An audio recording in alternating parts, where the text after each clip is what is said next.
We're, Case. we're going. All right, guys. We're live. Assalamu alaikum wa rahmatullahi wa barakatuh. Welcome to وعليكم another. السلام. Welcome to another episode of. I guess this is TSN discussion, the Sunni defense discussion. And if by the way, if you guys, there's an echo in the background. Oh wait, no, it's just me. Excuse me, guys. All right, much better. Okay. Sorry about that. I was listening to myself in the echo. I realized I had the YouTube page on at the same time. Okay. Inshallah, today we're going to be discussing the issue of Raziyat al-Khamis, the calamity of Thursday, the pen and paper incident, al-Qirtas bil-Qalam, Qirtas-i-Qalam, all these different names for this one incident, as we all know, has been a topic of controversy for centuries. And it has become a topic of controversy again because it was raised up, I guess, what was it, a week ago? By Hani? whom? I would say it was maybe last week Yeah. or a little bit more. I'm not sure. Habib Muhammad, there was a discussion. I don't know if you're aware. There was a discussion between. It was on Titans TV. It was Zayn and his brother. It was mainly his brother. It was mainly Raza and Sayyid Ali, and they spoke about Razit al-Khamis for about. Who's Zayn? Say again. Who's Zayn? Zayn is the Shia Blade Runner. Oh, the one I had a conversation with in Speaker's Corner, yeah? Yeah, that's the guy. Akhi. You're number one fan. So yeah, the discussion, but Zayn didn't talk much. It was mainly his brother, and it was Sayyid Ali. Reza is his brother, yeah? Yeah. I met him and I had a conversation with him as well, to be fair. How'd that turn out? It was all right. It was kind of like a private discussion. Like, I mean, to be fair to him, he was very like mu'addab, like he was very polite to me, to be fair. Alhamdulillah, that's good. That's nice. Okay. So the discussion was, the topic on Titans TV was the Razit al-Khamis. And طبعاً anyone watching the show or the episode or whatever you'd like to call it would notice there was a very biased episode, in the sense that they were running the show and that they spoke for about 2 hours and 10 minutes or something like that. Kalam would butt in every half an hour saying, all right, fam, like and subscribe and share the video and all that. And me and Hani spoke for under 15 minutes, 14 minutes or something like that. So we didn't really get much. Say again? Combined. We were under 15 minutes combined.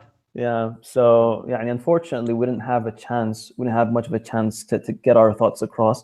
We thought it would be a good idea for you to share your thoughts on Raziyat al-Khamis as well. So that's why we're here to discuss Raziyat al-Khamis from the Sunni perspective. To be fair, I even sent out a message on Twitter asking Shias to participate as well, because, I mean, why not? It would be great for them to represent their point of view as well of the topic. So this could turn into more of a discussion.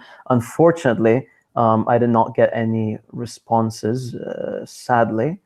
But yeah, I guess we should start. Well, the first question is, obviously, what is the Razit al-Khamis and what happened on that Thursday, and what Thursday are we talking about?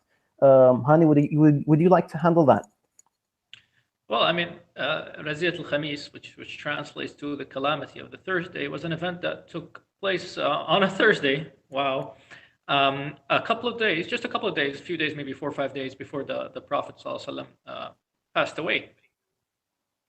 And I'm not going to dive into what happened earlier on that day. That's a little interesting thing that I found in some of the books of history, is that why the Prophet was in such a bad condition on that day is because he actually went outside and he had bandages on his head. He went outside and he delivered a sermon on that day. And I guess he overexerted himself in his condition. And that is the same sermon where he says, close all the doors except the door of Abu Bakr. And that is the same sermon where he says that that a man shall answer, a servant of God shall answer his Lord's call, and then the people in attendance began to cry, and Abu Bakr realized what the Prophet ﷺ was talking about. So Ibn Abbas says in the hadith that on that Thursday, the Prophet's illness intensified. So Ibn Abbas, who is obviously someone who was present, the Prophet's cousin, ﷺ, he witnessed that event, and he saw that the Prophet's illness intensified severely on that day. And due to that, the Prophet, he had some people in his house. I would assume this was in the evening on that day. And some people were there to visit him. Obviously, some of his family members taking care of him, his wife, his daughter, his cousins, uncles maybe. And he asked them for writing materials. And he told them, bring me writing materials so that I may write for you something. And that thing will keep you steadfast. You will not go astray if you follow this will of mine that I'm going to have written for you. And so the people of the house, there's the Omar al-Khattab was there. The Omar said, the Prophet ﷺ is in pain. He is overcome by pain. The book of Allah is sufficient for you. And it seems another group of people, another hadith says, the Prophet is he delusional? Ask him. What is it? Find out. And then there was a bit of a back and forth, and there was the people in the house, they quarreled, and they fought, and the Prophet was upset because of this, and so he told them to leave the house because they shouldn't quarrel in front of him. It was very rude and disrespectful to quarrel in front of the Prophet, especially at that point in time. So he became upset and he told them to leave. And that is pretty much it, more or less, from the main narration of it, which there are, 2 or 3 main narrations for it, I'm assuming, and these are just, I'm combining different details from these narrations into the story. Okay. All right. Habib Muhammad, do you have any comments on that? Yeah, I mean, just to kind of introduce the Shia argument from this perspective, and obviously you guys correct me if I'm wrong, but it seems to me that why and how the Shia is trying to use this to their advantage and trying to promote a case for themselves is that they say, well, look, I mean, Umar ibn Khattab, he tried to stop, the Prophet Muhammad sallallahu from going ahead and telling the people to write down what would have been, for example, telling them to follow Ali as the new Imam or something of that nature, right? So it seems as if it's Umar ibn Khattab already starting to usurp, right, the rights of Ali ibn Abi Talib and other things like that. Obviously, this is a very speculative remark in the first instance because there's nothing to indicate that in the text of the hadith. Before even responding to that, I just like to emphasize on a point and perhaps continue where you left off. The way I see it, it's not. But mashallah, what you did is you brought them both into one sentence. Umar prevented this. Umar prevented the writing of the name of Ali. I've always seen it as 2 separate things, but subhanallah, the way you looked at it. It's quite nice how you summarize it. I see it as, one, this is proof of the kufr of Umar or the fisq of Umar, because Umar did this, great sin by not only preventing the name of Ali from being written, but perhaps more importantly, or of course, to Shia's perhaps less importantly, more importantly, I don't know, you guys decide. He accused the Prophet ﷺ of being delirious. He undermined the mental state of the Prophet ﷺ, and therefore he is a kafir. That's argument number 1. Argument number 2 is Ali is supposed to be the Khalifa due to this hadith. It was weird. And as you said, please carry on. Yeah, I mean, just to kind of touch upon that second point, because a lot of Shiites wouldn't come out and say that, okay, Umar is a kafir, because they don't want to kind of come across as that crude in front of the Sunni interlocutor. So the common argument I've come across is the second one that you've mentioned. Not to say that the first one isn't present, especially in the like online forums and stuff like that. But the second one is more common in the sense that, okay, so Omar prevented Ali, the Prophet Muhammad from telling people to write Ali's name and therefore following Ali and stuff like that as the new leader after him, or as an imam, or all the above, really. I think there are lots of issues with that. First and foremost, is obviously that's a speculative judgment. I mean, first, that is very clearly a speculative judgment. There's nothing in the text to suggest anywhere that it would have been Ali that would have been mentioned even, or anything like that. The second is the implicit assumption, really. And I think that the implicit assumption that is being mentioned here is that really Umar ibn al-Khattab prevented the Prophet Muhammad ﷺ from doing something that would otherwise be part of his risala. And that is actually elevating Umar ibn al-Khattab to a level where he's become someone who can do stoppage of the wahi. And this is really ironic because of the first point you mentioned, which is that they say that Umar ibn al-Khattab was he accused the Prophet Muhammad of being delirious or being delusional, and therefore this makes him kafir. And obviously this is not all the Shias make this argument, some of them do. This is a very interesting argument because what they've done is they've put Umar in a very interesting position of being able to stop the wahi. He can stop Prophet Muhammad from doing things or saying things he otherwise would do, which is very, very interesting. Ajib. I mean, yeah, I don't see how they could actually come to that conclusion without realizing, by coming to that conclusion, that what they're saying is in fact putting Umar al-Khattab in a position where he literally can stop the message of Islam from prevailing, which is making, in their eyes, the evil triumph over the truth. So in other words, in order to promote a case, the subtextual understanding of what we have to understand is that Umar is capable of stopping the wahy. That's the extent to which they're willing to shoot themselves in the foot in order to promote a Shia case. Really interesting. SubhanAllah. Now, this is a question that comes to mind. Sunnis always ask this question, which is, why wasn't the will written later? So we all know this happened on Thursday, and Rasulullah ﷺ was with them, during Friday, Saturday, Sunday, and Monday until around noontime or before noontime, and that's when he passed away. Yeah. Why wasn't the will written later? Why wasn't it written after that Thursday? Hani, would you like to comment on that? It wasn't written because there was no necessary need to have it in written formats. The will itself was a reminder of something, and we could get into this later. We have, essentially speaking, the Shia believe that the Prophet declared Ali's clear-cut imama in Ghadir Khum in front of thousands of people. And we know that this is more important and more effective than having a document written inside a small room. And this document, it could be, erased, it could be burned, it could be, your enemies could get rid of it and hide the evidence. So saying something publicly is more effective. And I remember in our debate with the, or if you want to call it even a debate, with the Shia last week, they themselves said that writing of this will is essentially useless. It is a useless, ineffective will because the people in the house said that he was delusional.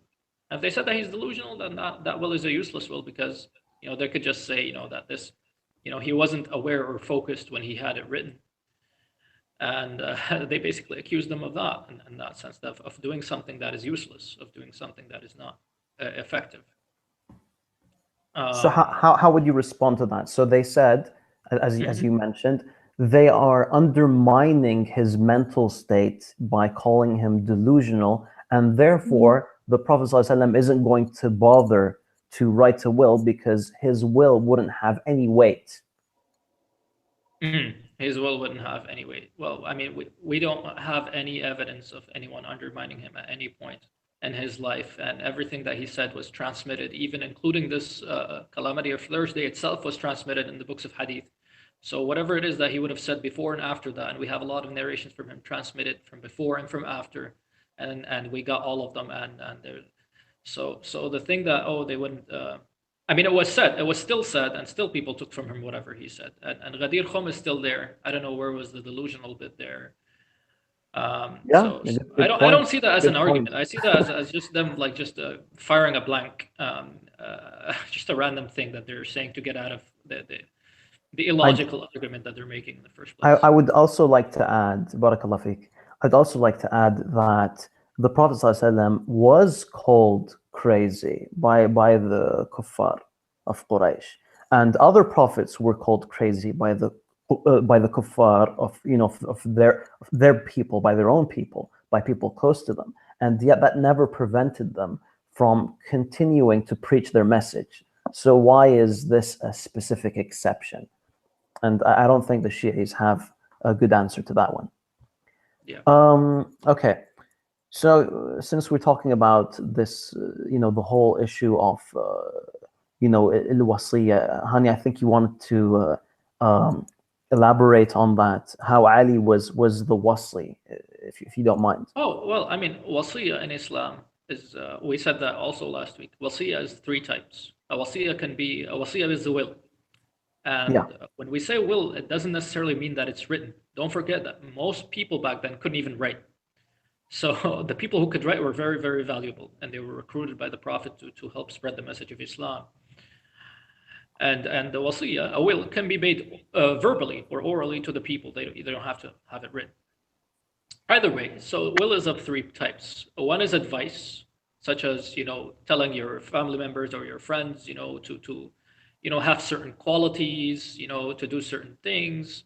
It could be advice, hold fast to the prayer and this and that. And the Prophet made many wasaya during his life that were of this nature, such as telling them to take care of their women, women's rights, telling them to hold on to the prayers and continue with that. The second type of will that you can make is regarding charity. And so, as you know, in the authentic hadith, you can give about 1/3 of your wealth in charity, and that you can also make it orally or written, but we always recommend written in this case. This is just to give people, bequeath some wealth to some maybe charity organizations and this and that.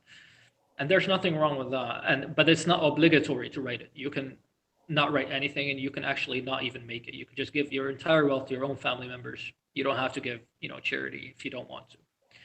And what they're referring to as a practice that was done in the early days of Islam was that writing the actual inheritance.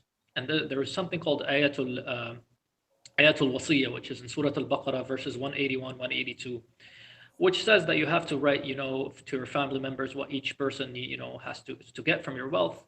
And this is to, stop family infighting among family members after the person passes away. But this is later abrogated and continued with another verse called Ayat al-Mawarith. And Ayat al-Mawarith is in Surah An-Nisa.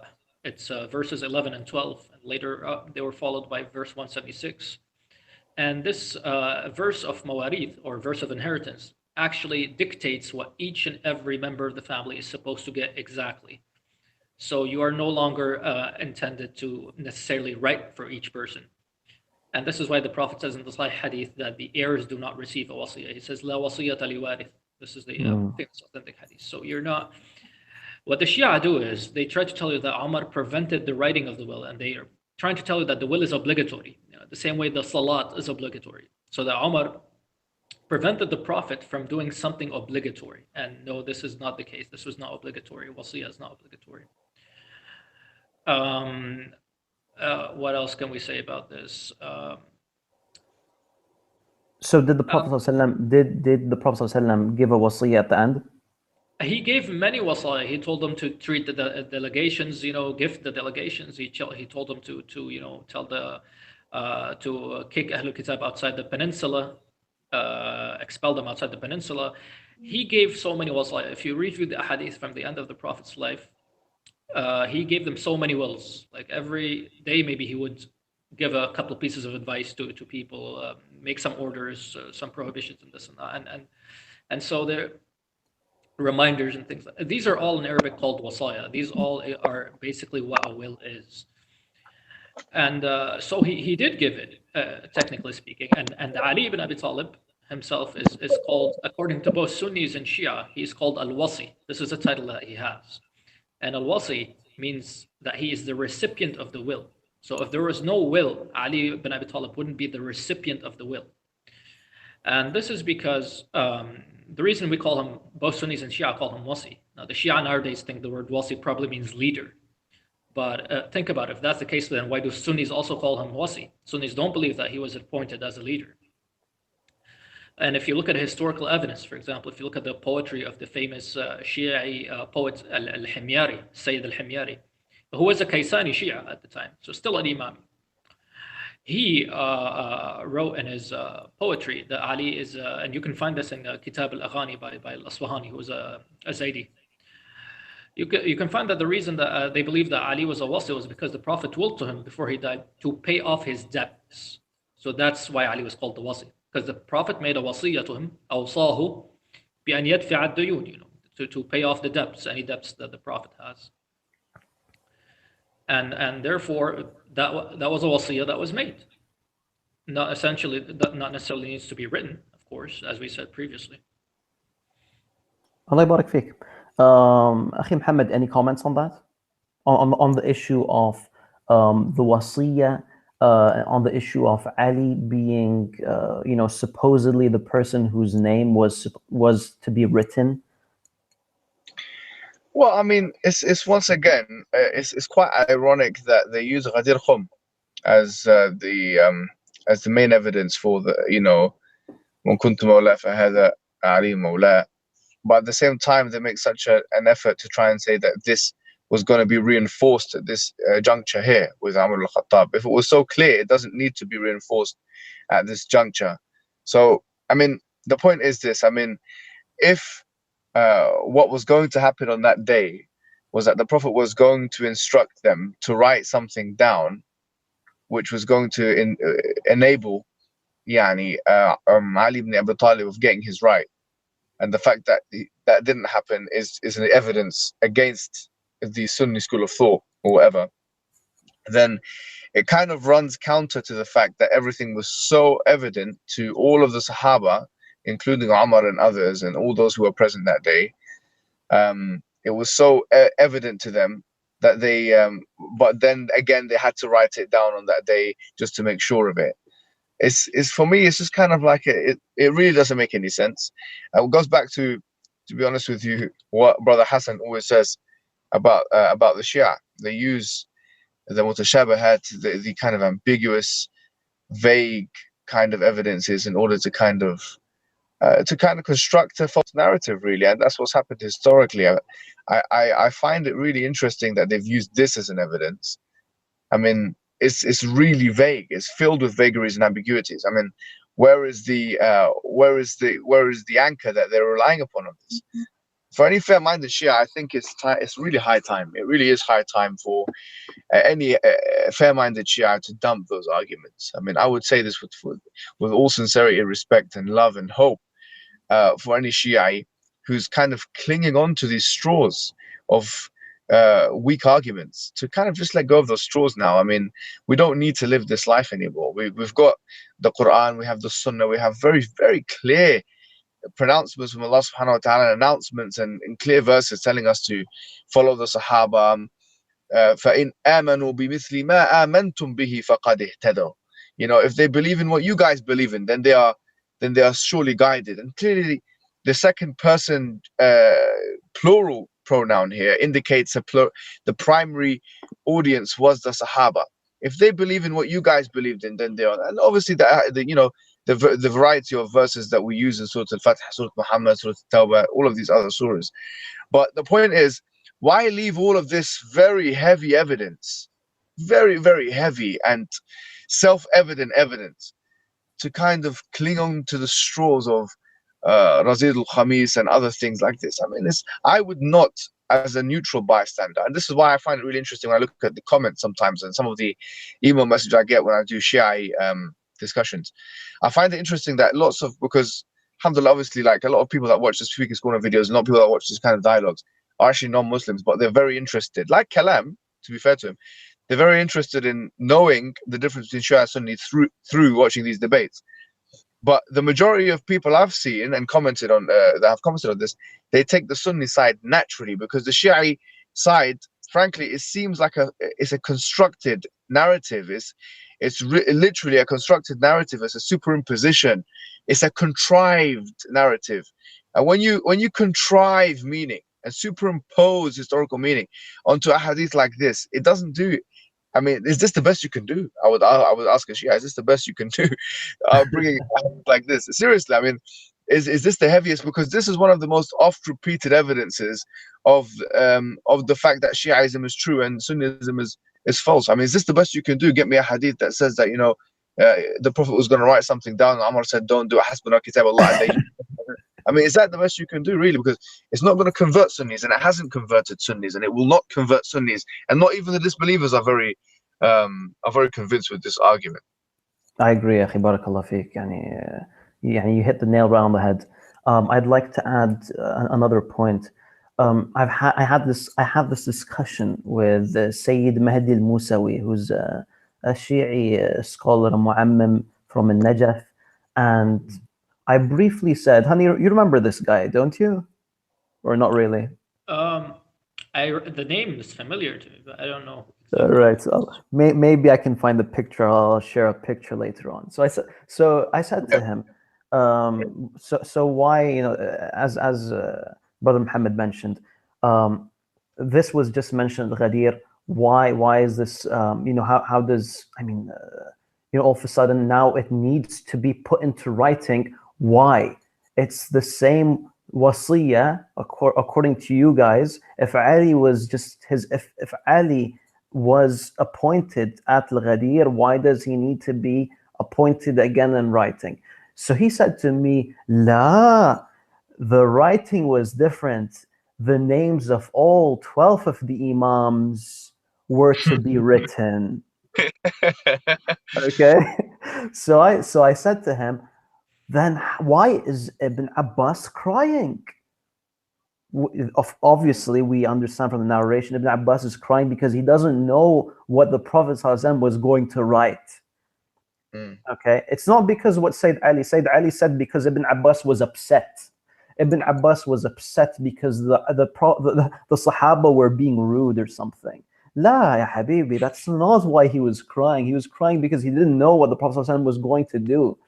So again, Ibn Abbas, I said to Sayyid Mahdi, Ibn Abbas did not know of the wasiyya. He did not know of the 12 Imams.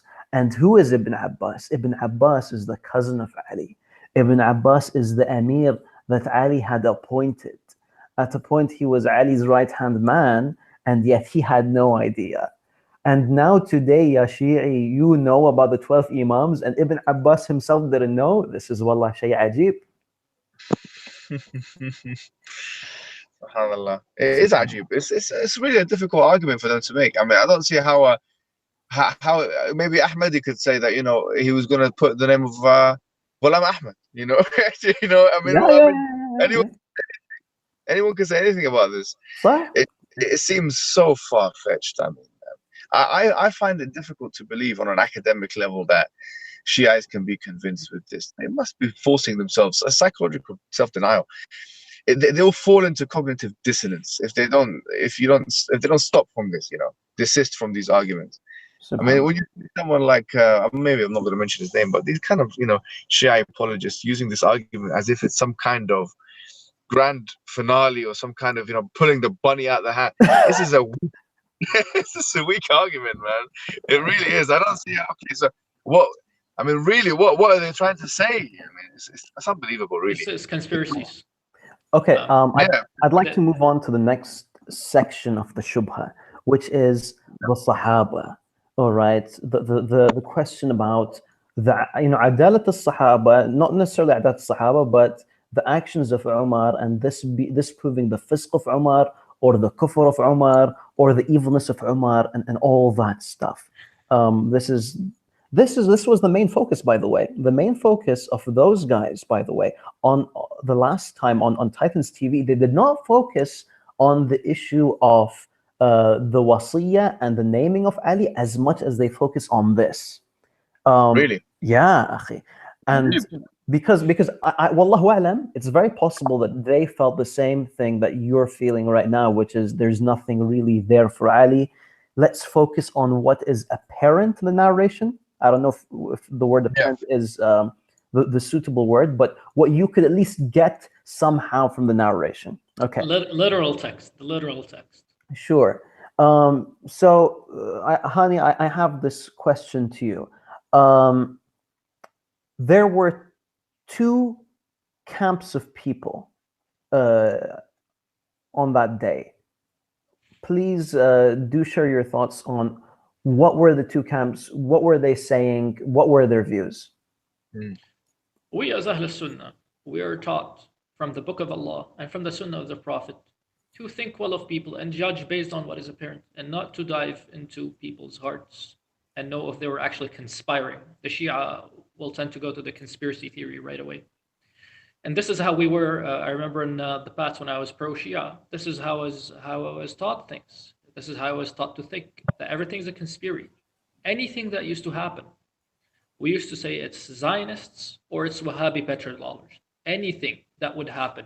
Generally. And now today you are accused of getting them Wahhabi petrodollars. Because I wish I actually need some cash. You see how the tables have turned against you, my friend. Yeah. I'm crashing at a friend's house, so I actually need some cash. If any Wahhabis are listening to this, I'm making an official Wahhabi request for some petrodollars. I'll share my PayPal account later. Anyways, we judge based on the apparent. The apparent is Ibnu Abbas clearly says that the Prophet's illness intensified, meaning he was in really bad shape. Aywa. And so Omar, the Shia understand that Omar was just saying, oh, he's in pain just so that he can, avoid the writing of the will. No, Omar was very justified to say, let the Prophet rest, and then he can write it basically for you later. He can tell you that later. But they understood that, no, he's trying to prevent him. Omar simply says, the Book of Allah is sufficient for guidance. Let the Prophet rest. That is it. The Prophet is in pain. He's overcome by pain. And so that is a legitimate position. Now, other people were saying, oh, the Prophet is delusional. Ask him to find out what's going on. So this is another group. And this is the group which is more problematic. Whoever said this, whichever group of people said this. Okay. Obviously, we believe it is rude, and the Shia, obviously, they believe that a prophet cannot be delusional, and they believe, and the Muslims, obviously, in general, and this is coming from a philosophical view that if a prophet can be delusional, then how do you know that he's not making mistakes, and how do you know that he is not delivering the incorrect Sharia? But to be honest with you, that in itself, I don't even fully agree with it, because technically speaking, you can also say, oh well, the Prophet fainted, so how do you know that if he fainted that he delivered the full message? Maybe he missed something when he fainted. So that's just kalam and nonsense it becomes. Either way, we don't agree with those who said that is quite rude to accuse the Prophet of something like this. And they weren't accusing, they were just asking a question, and they found out. There are two narrations. One says that he is delusional, and the other says, is he delusional? Ask him, to make sure. We go with the one. We go with the one with the more details, because the one with the more details is explaining that. Exactly. That's generally it. The one that says ask him, it's lengthier in that sense, because it says istafhimuh. Do ask him, do make sure, and it seems like there's a less of a chance of it being reworded, or what's the word? As you said, it's a more detailed report. I've in Sahih Bukhari and Sahih Muslim, it's mentioned more times than the time that says he is delusional. So if we were supposed to pick one wording, I would personally pick that one. Please do carry on. Akhi Mohammed, please do share your thoughts as well. Do butt in anytime you feel like you'd like to.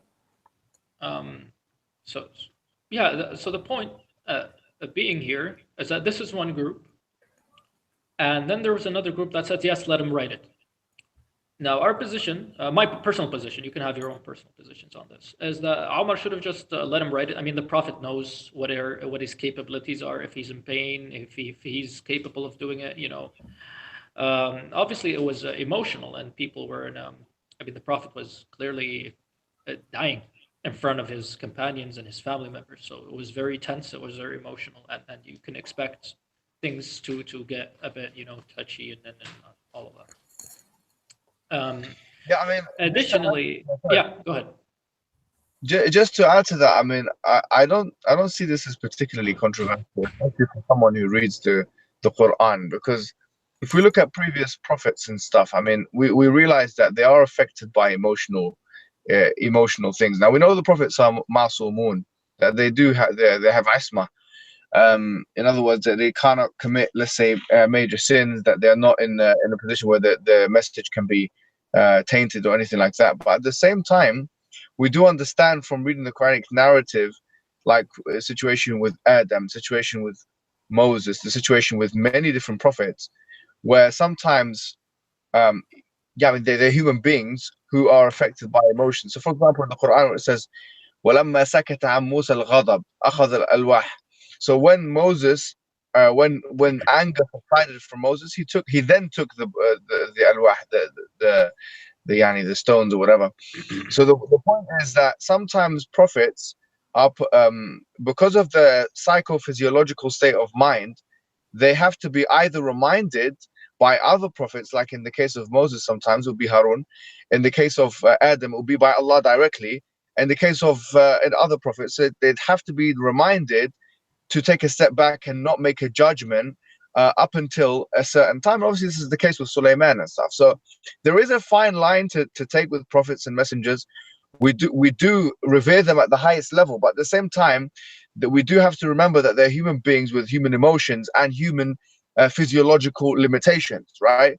So the way I interpret this whole thing with Umar al-Khattab is literally that he felt that the Prophet's psychophysiological state of mind was that whereby he was sick, tired, he felt emotional, he might have felt psychologically fatigued. Therefore, he wanted the Prophet ﷺ, like you just mentioned, Hani, I mean, he wanted him to rest. I mean, that's what I see it as, right? So he wanted him to rest, and then for him to be in a clear state of mind, such that when he would be revealing his injunctions, he'd be doing so in a way which would be completely clear from all of the human distractions, and which would be conducive to his own state of psychological state of mind. That's what I believe that this whole thing is about. Not that the Prophet Muhammad ﷺ would be accusing, that Umar al-Khattab would be accusing the Prophet of being delusional in a similar sense. And this is where the diabolical reasoning of those who want to contrive, once again, distorted meaning into the Sunni narratives and hadith comes into play. Not that Umar al-Khattab wanted to now, to accuse the Prophet of, in the similar way as the kuffar were, of being delusional. And if this was the case, the question would be now, how could this be the case when all of the Sahaba were present, all of the people were present, Ahlul Bayt would have been made aware of this, and they all leave Umar al-Khattab to curse in this way the Prophet Muhammad ﷺ in front of him.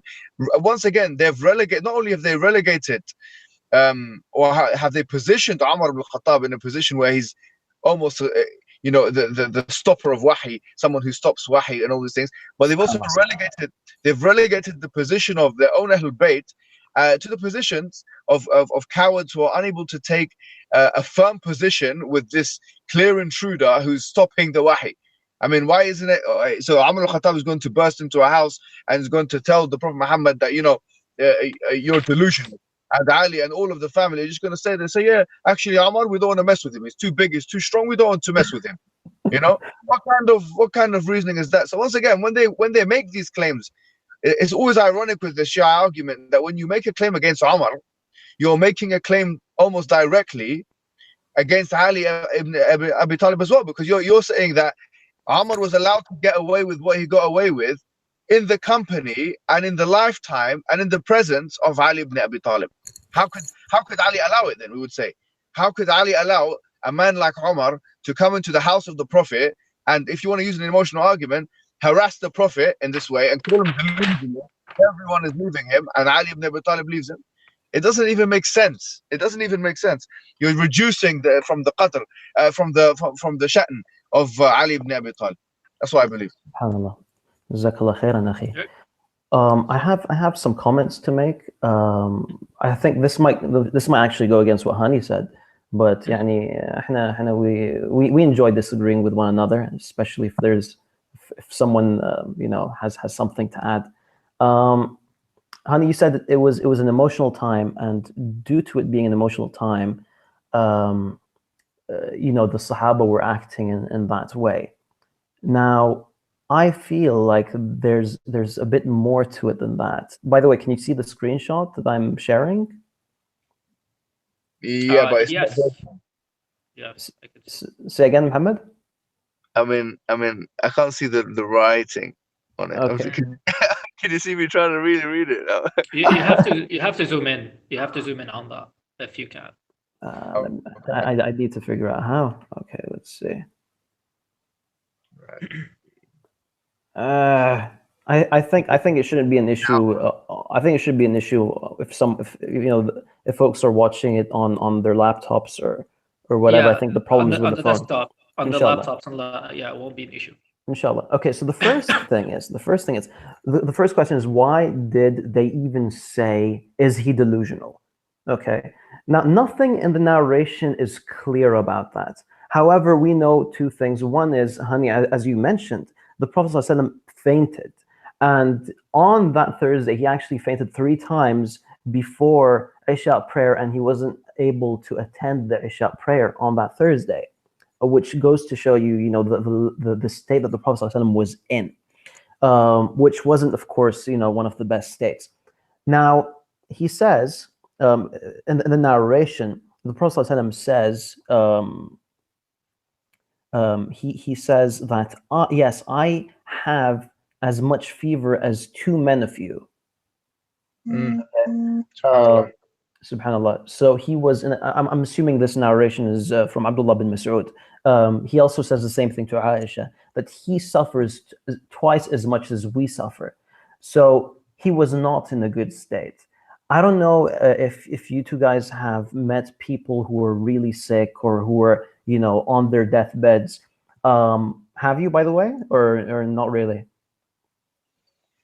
I've seen, yeah. Obviously, when I went abroad to what do you call it, to the Burma border. Oh, subhanallah. Yeah. Well, okay. Well, what I've seen was I saw something that was very strange.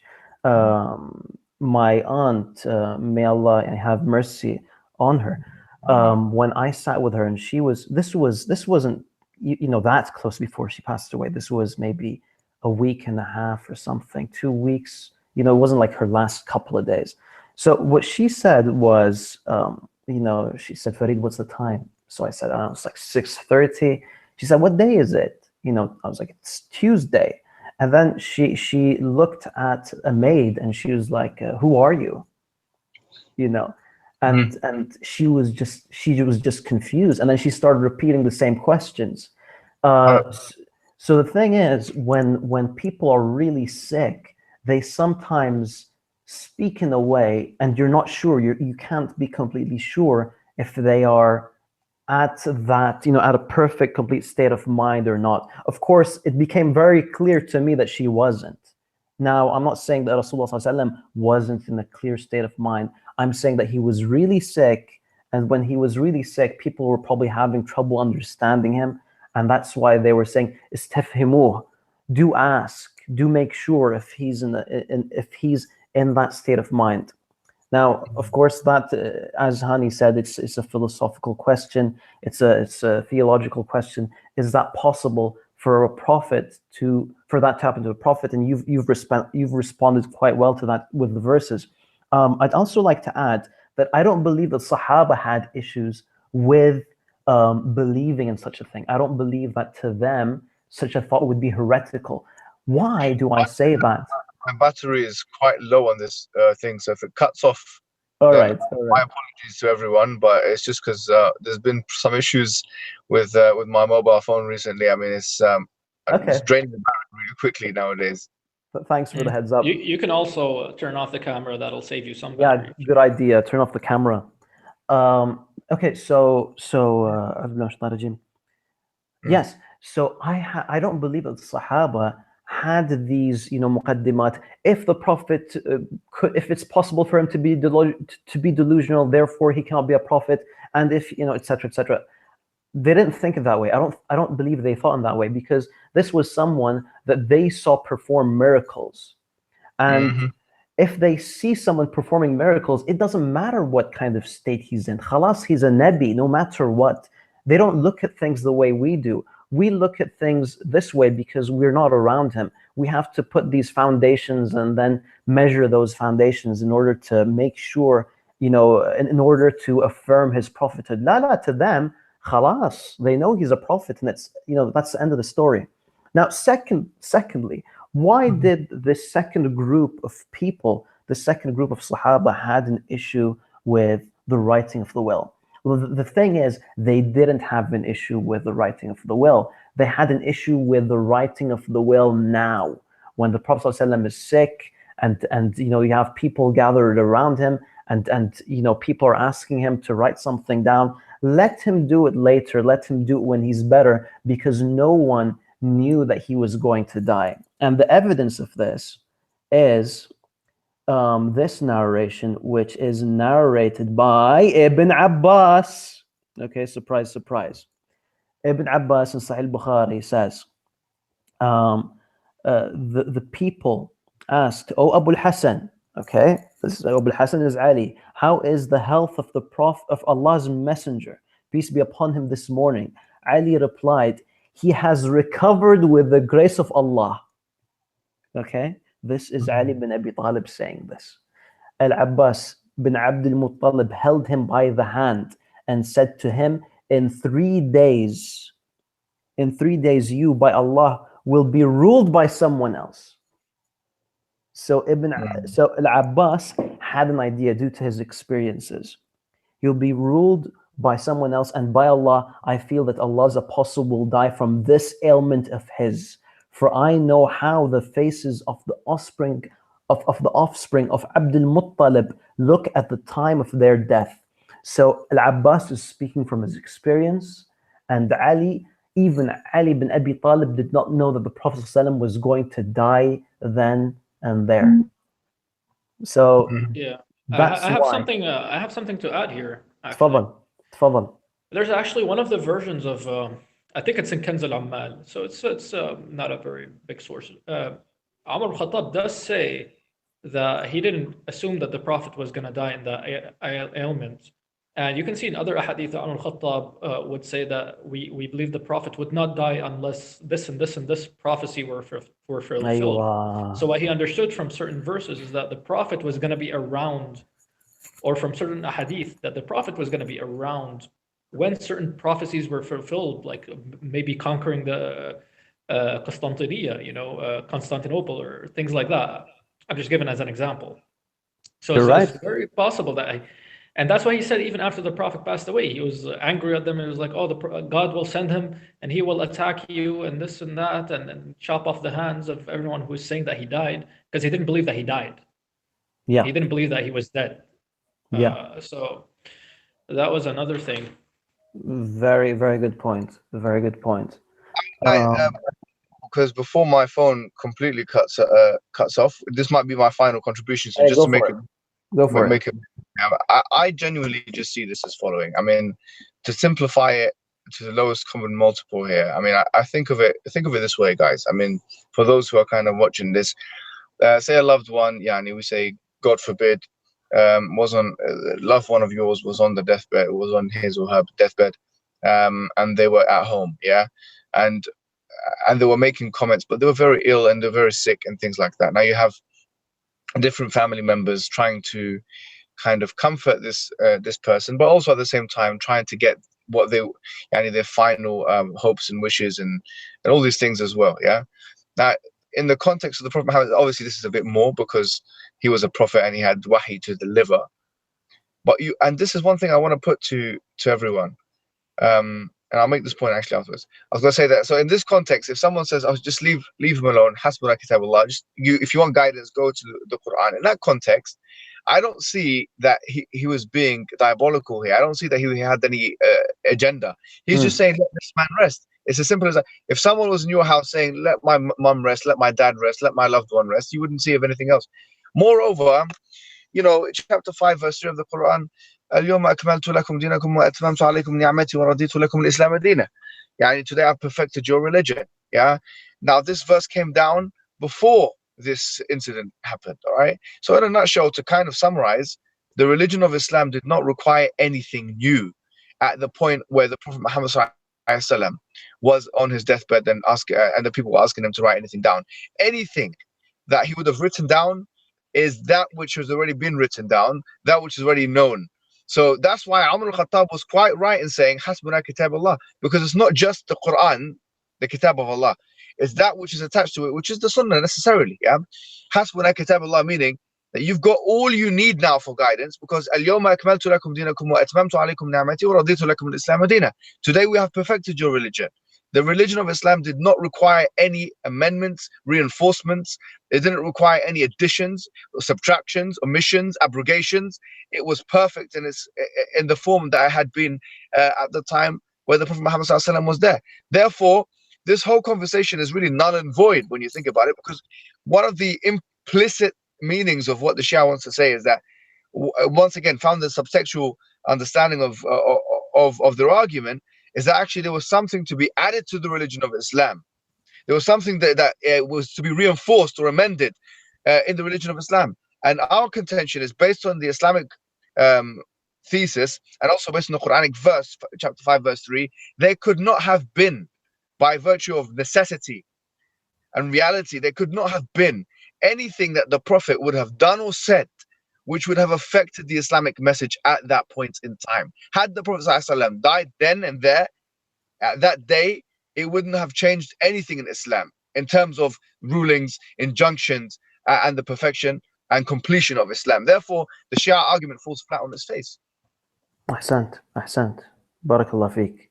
I think Hani wants to comment on I'm gonna have to leave, inshallah, because I think my phone will cut off. So inshallah, I will say salam to everyone, and also I wanna say that Hani and Farid have been doing excellent work in 12shia.net and this channel here, and I would recommend everybody, really seriously now, to subscribe to this particular channel, the Sunni Defense. Is that what it's called? Yeah. Yep.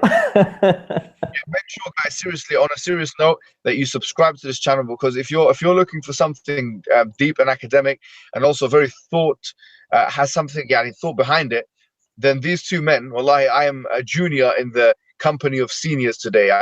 I feel like that. That's why I've tried to leave as much as possible, wallahi. But trust me, if there's anything you want from if you want Shia polemics, a proper Sunni case, you will not get any better than the Sunni Defense and 12shia.net.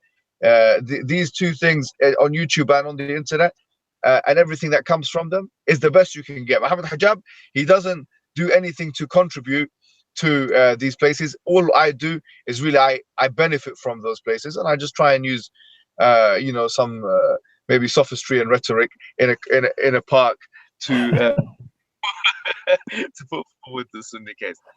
I hope everyone really follow my advice and make sure that they subscribe to these channels, because I would say that if you're looking for a thorough understanding of the Sunni case, then you're in very, very safe hands, exceptionally safe hands, with Farid and Hani. Really, they are excellent researchers, and you've seen that with some of the incredible technicalities that they've been able to produce with just this one mas'ala. But if you go into 12shia.net, I'm sure you've both done incredible work on that. So I really, once again, want to stress that you should really, pay attention to these resources online, 12shia.net, and also this particular YouTube channel. Please make sure that you subscribe to this channel. Allah barak fik, habibi. We all complete each other in this da'wah. Barakallah fik. It was a pleasure having you. جزاكم الله خيرا. السلام عليكم ورحمة الله. وعليكم السلام. Wa alaikum salam wa barakatuh. Hani, question to you, because this was barakallah fi Muhammad. He said something very important. He said that he focused on Omar saying Hasbuna Kitabullah, and this is so that needs to be responded to. Unfortunately, yes. Okay. Well, what Omar said, saying that the book of Allah is enough for us as guidance. Now the Shia, the Prophet ﷺ was at that state, and they said, Ya Umar, let the Prophet ﷺ write the will, and then Umar said, Hasbuna Kitabullah. Tafadhal. Now the Shia would like to portray this as being a sin. This is not an incorrect thing to say, saying that the book of Allah is a book of guidance. I mean, this is something that's written in the book of Allah itself, that it is guidance for mankind, and I would say it is sufficient for guidance. However, if you have the Sunnah could help you with better details and understanding that the book of Allah is enough and it's on its own for guidance. It states all the fundamental beliefs that a person of salvation will have, such as that God being one, worship should be to God alone, people should worship God, and this and that. And this is what the Prophet ﷺ himself taught them. I mean, Omar merely repeated what the Prophet ﷺ taught him. We all know in the famous hadith, in the farewell sermon at Arafah, when the Prophet ﷺ was standing and telling the pilgrims, giving them advice and giving them, encouragement, he was saying, وَقَدْ تَرَكْتُ فِيكُمْ مَا لَن تَضُلُّوا بَعْدَهُ إِنْ اعْتَصَمْتُمْ بِهِ كِتَابَ اللَّهِ وأنتم تسألون عني فما أنتم قائلون أو أنتم تسألون عني فما أنتم قائلون. So he told them, I am leaving among you that if you hold on to it, you will not go astray, the book of Allah. You will be asked about me, so what shall you say? And the pilgrims will say to him, yes, بلغت, you have delivered the message.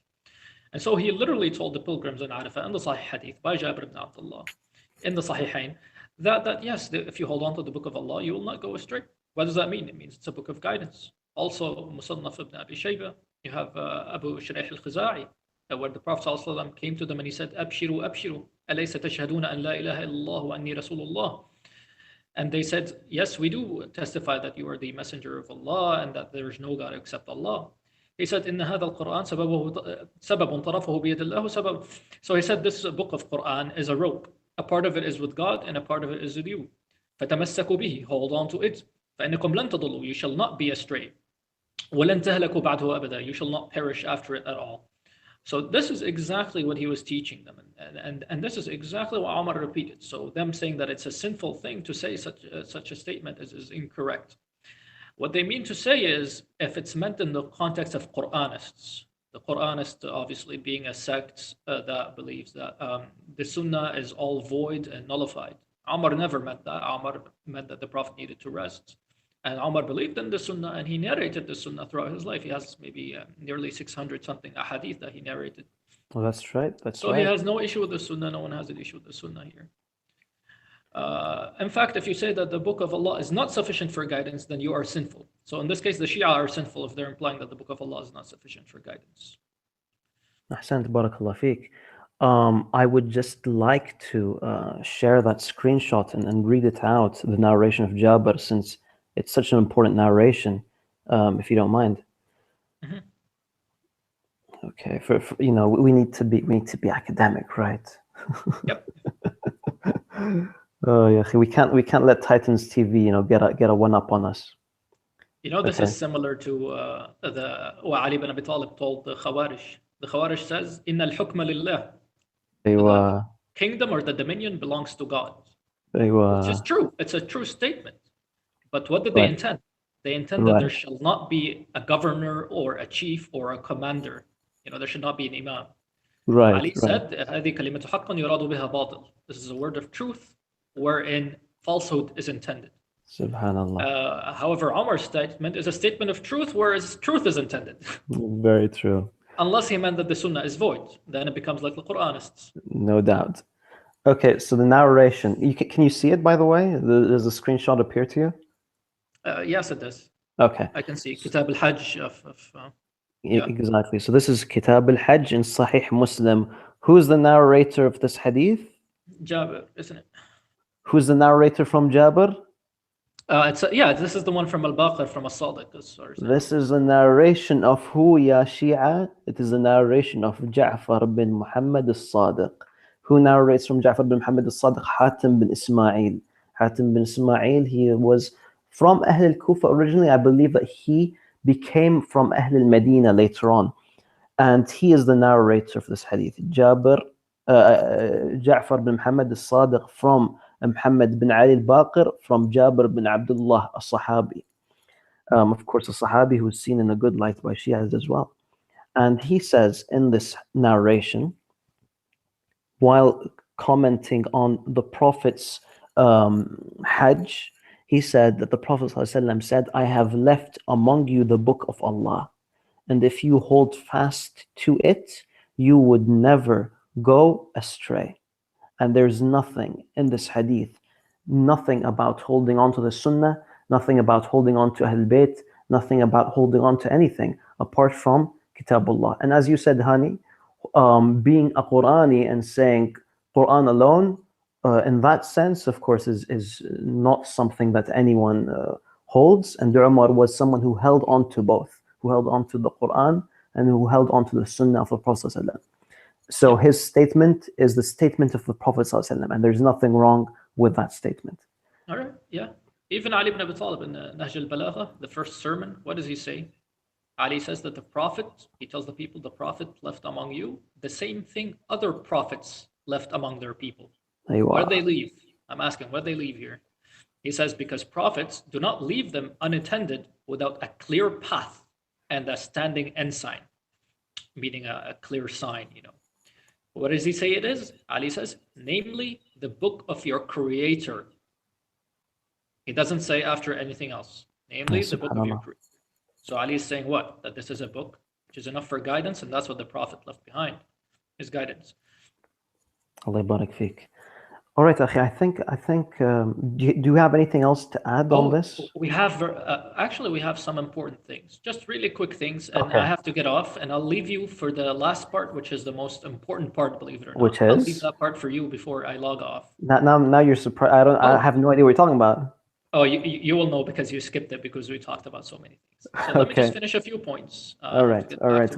Go for it. So let's see. The Prophet ﷺ, first of all, the Shia accused Omar of raising his voice. There's no evidence in the hadith that Omar raised his voice. Yes, the people did quarrel later, and maybe some of them raised their voices during quarreling, but there's no evidence that Omar was one of them. And there's no evidence that it was only one of the camps, because both groups might have raised their voices if there was a fight. That's only logical. As for the Prophet, he could have clearly told Omar, oh, you're incorrect, that you can't say the Quran is sufficient. Instead, the Prophet was not upset at this. And the Sahih Hadith, the Prophet says, قَالَ قُومُوا عَنِّي وَلَا يَنْبَغِي عِنْدِ التَّنَازُعُ. He says, away from me, you should not fight and quarrel in front of me.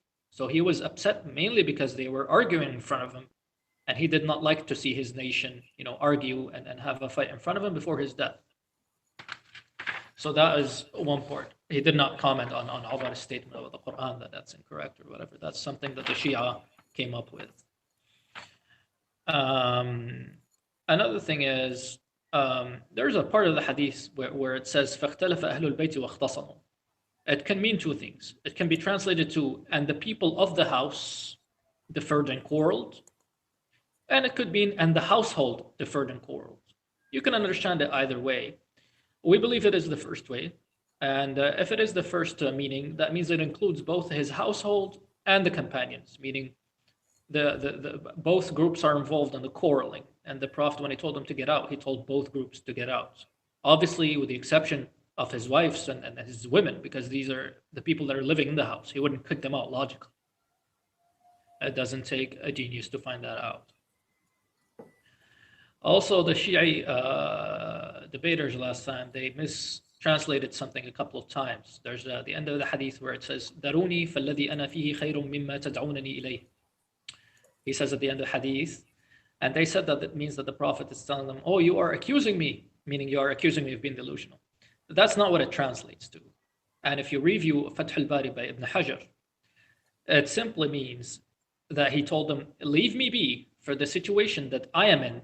What does he mean? Meaning God's reward for me in paradise. So he's in the situation where he's going to pass away and die. He says, the situation that I am in is better for me than what you call me towards. And basically what they were calling him towards, they were telling him, rest so you can stay and recover. And he wants to meet his Lord. He does want to pass away. So this is what that statement means. And it's incorrect the way they translated it, that, oh, you are accusing me in this and that. That's something that they came up with due to their really poor Arabic. Another minor point that some people in the comment section said, oh, that this means that the Prophet is able to write because he told them, bring me a pen and paper so that I may write something for you. We say this is not necessarily true. In fact, it isn't true because we know he couldn't write. And what we say here is that linguistically, is that if a king said to his subjects or to whoever, if he said, bow to me and I shall open the gates that you may enter the city, that doesn't mean that the king himself is going to go downstairs, turn on the lever and open the gate. That means he's going to have some of his men do it. Right. So this is linguistically accurate. There's nothing wrong with it, and doesn't mean that the Prophet could read and write. As for my final theory as to why the Prophet never actually said it, we believe, since the Prophet said that he's going to write something wherein they would never go astray, this reminds us of the previous hadith that we just mentioned, where the Prophet told them that this thing is the Quran. And even in Ghadir Khum, he said, Hadith Taqalain, he said, I'm living among you that if you do hold on to it, you'll never go astray, the book of Allah. And then he reminded me, I remind you of my Ahlul Bayt, I remind you of my Ahlul Bayt. So we have a couple of incidents where he said that the Quran is the thing that they would not go astray. And so it's safe to assume that he was just going to remind them again and stress the importance of the Quran, of the book of Allah. But possibly the reason he never did that at that point was because what Omar said was that the Quran is sufficient for us as guidance. So he basically made the Prophet's point. So the Prophet maybe decided that this is what I wanted to teach them, and it seems they know it and they understand the importance of the Quran. So there's no need to repeat it again. And I'll leave you with the last part that you should inform the viewers obviously about, and this is the most important part, is was it Omar who said that the Prophet is delusional? And this is what you left. If you're asking, I know. I can't believe I left that. So tell them, is this in the books of hadith? Is there any hadith? And I'm going to log off right now. So take your time. Obviously, the Shia will say that, the Ahl Sunnah tried to hide it. Yeah. But that's not really how the muhaddithin hide things. They could say Fulan said, and they could say so and so said, but the statement here was completely different. Sure. أيهجر استفهموه is very different than Kitabullah يكفينا Kitabullah وكذا. This is a very different statement, and Allahu a'lam. Wassalamu alaikum wa rahmatullah. Wa alaikum assalam wa rahmatullahi wa barakatuh. It's a pleasure having you on, Akhi, as always.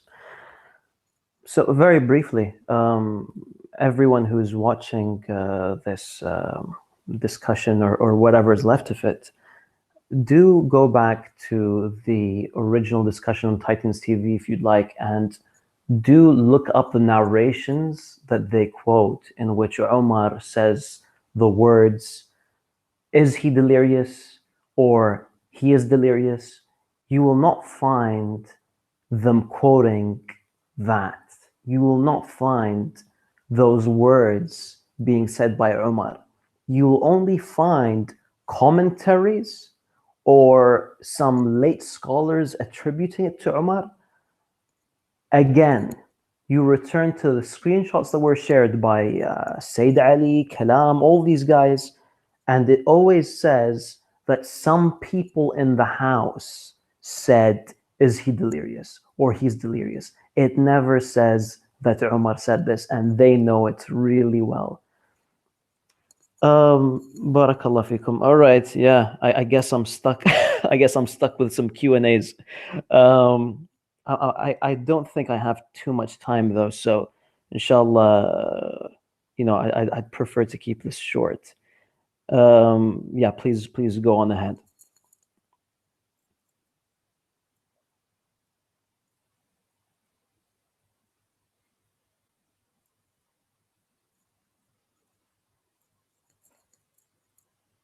All right, anyone? If there are no questions, then I'm gonna bounce, guys. It's getting kind of late.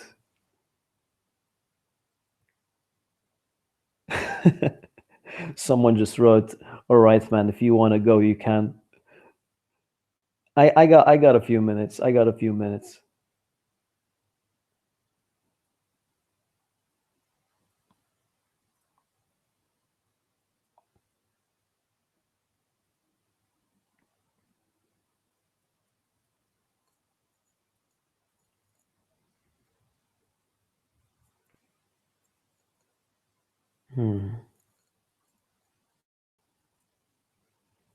Allah barik fik. Wiyakum.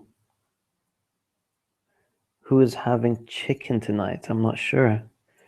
Will you be doing a video on Ghadir? Very possibly. It's very possible. Ghadir comes up quite often. So at the moment, we're more of a reaction to everyone else. If you've noticed, our videos are mainly commentaries on other discussions that are happening at the moment, and that in a few days someone's going to do something about Ghadir, and we're going to be right there the very next day with a response video, inshallah. How can anyone believe this crazy Shia belief? Good question. If we're talking about tashayyu in general, then it's something, for most people, it's something that they're brought up with. And when you're brought up with something, it's hard to, come out of that, endless cycle of incorrect information. However, what I find more fascinating is people that convert to Shi'ism. And the reason why people convert to Shi'ism is mainly due to emotional reasons that are unconnected to the main pillars of Shi'ism. So, for example, I've spoken to more than one person who said that he's converted due to the martyrdom of al-Hussein at Karbala. Now, what does the martyrdom of al-Hussein in Karbala have to do with accepting the 12 imams as imams? Not much, really. However, it's mainly a reaction. They react to not hearing about Karbala from Sunnis, and they feel cheated, and they feel like Sunnis have been hiding away information about Karbala, and that's why they, have this negative reaction and jump to the school that constantly talks about Karbala. So that's one thing I've observed. Wallahu alam. Someone asks, when's your next stream? No idea, akhi. No idea. It could be as early as tomorrow. Who knows? Why does Allah allow so many people to deviate from the truth? I'm not someone. I'm not someone who's qualified to answer questions like that. Okay, someone asks, since the Shia believe the majority of Sahaba were kuffar, munafiq, then kuffar won Badr. Okay, Allah helped kuffar. Islam survived due to kuffar. So many things. Please let me know your thoughts, akhi. Okay. Well, of course, it seems like many of them, if not most, wallahu alam if it's most, but many of them at least argue that they were at one point good people, and then later on, after the death of the Prophet ﷺ, or close to his death, or around that time, they became power hungry and they changed. But they don't usually argue that all these people were hypocrites and apostates during the Battle of Badr, but it's something that happened later on. Of course, it's very problematic because we see them being very Islamic, and then all of a sudden, as soon as the Prophet dies, they all apostate according to the Shia narrative, and that's a very problematic belief, which has no evidence, which is why we're all reacting to it in this negative manner. Okay. Next question is,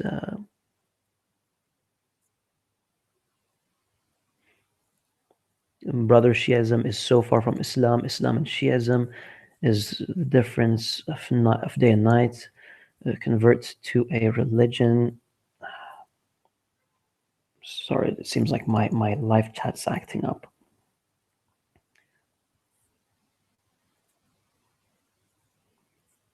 Okay, convert to a religion that accepts lying and encourages whipping yourself. Okay, I don't know if that's a question or if it's a statement. It seems more like a statement than a question.